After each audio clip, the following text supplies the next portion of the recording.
Hi, I am Doopy and welcome to my channel Doopy Rants. In this video, I will be talking about fossil fuels. It's not black liquid that some evil force created, or some kind of alien goo.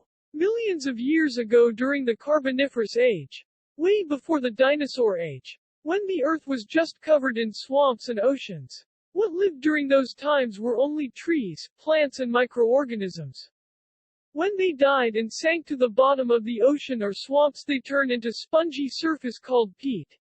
Over time, sand, clay and other minerals laid on top of peat and turned into sedimentary rock. Then throughout the millions of years, different types of fossil fuels were formed inside. Depending on multiple factors such as the type of organic matter that was inside, how long it was buried, pressure from Earth and temperature, heat, when decomposing, created oil, coal and natural gas. This is why it's called fossil fuels. You could see why it is a non-renewable energy source. We will get to the renewable energy sources later. Neanderthals and ancient civilizations found different types of fossil fuels. Used it to construct buildings and other architecture. Also as a sealant for ships and sewer systems. These are different examples. Wouldn't be surprised if the people of Pompeii didn't use it for their recreational activities. Of course, fossil fuels was used for different reasons since then throughout the world. However, early settlers in the U.S. mostly used organic materials for their energy needs such as wood, brush and other biomass fuels to warm their homes. On 1698, the first steam pump was invented by Thomas Savery, which was also the first to be used industrially. Then in 1712 the first coal-powered steam engine was invented, called the atmospheric engine and invented by Thomas Newcomen.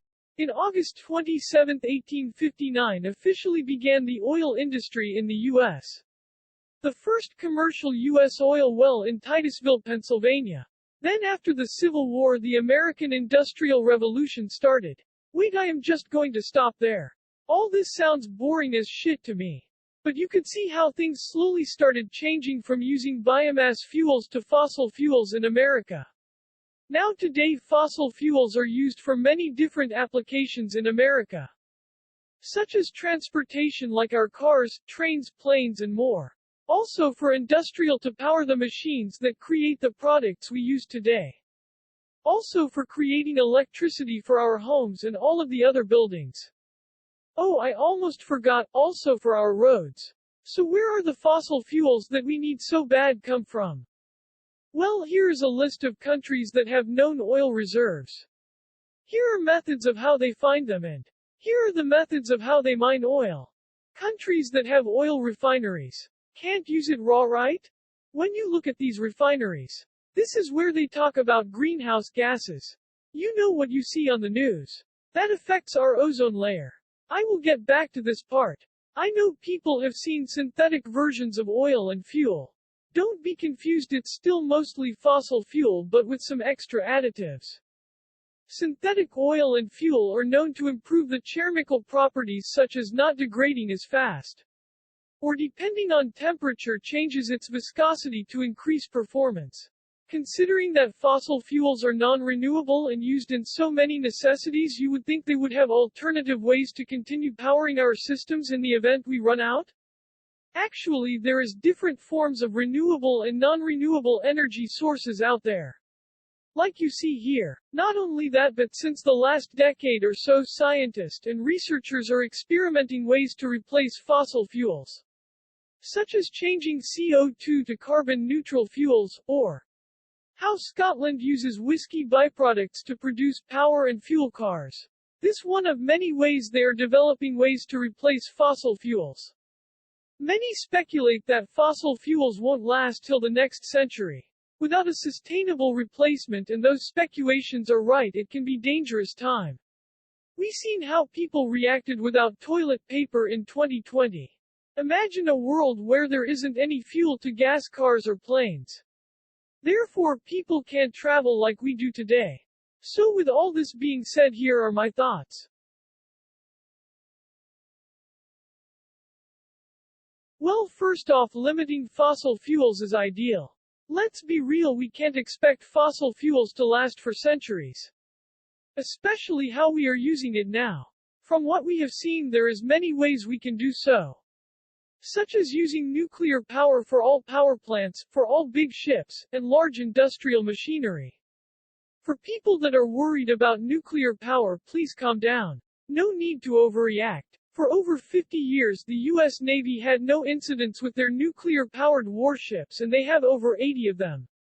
It also doesn't make sense to use vehicles and machines that uses fossil fuels to mine for fossil fuels.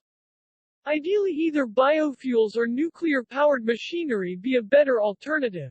Another things is refinery, power plants and other facilities that releases greenhouse gases should have a carbon capture, which the carbon can later be transformed to carbon fuel. This would help limit greenhouse gases. Before you think about it, I know greenhouse gases would still be in the air because of cars and those damn cow farts. But again, it would still help. You know, they are currently figuring out ways to remove carbon from the air. It's quite impressive, really. You know, this man invented a way to create water from air. This technology could also be used to create hydropower as well. Maybe in the future there will be a robot like Wall-E that would pick up trash or work in dumpster fields. Place the trash in waste to energy power plants. Even better if homes are equipped with waste to energy furnace to provide power. All of these methods would also help the environment since it's green energy. Fossil fuels were needed in the past where technology was limited. However, at some point we need to stop or limit using fossil fuels and start using green renewable and non-renewable energy sources sooner rather than later. Thank you for watching this video. Please like, subscribe and hit the notification button so you will be notified when I post my next video. Thank you again and bye-bye.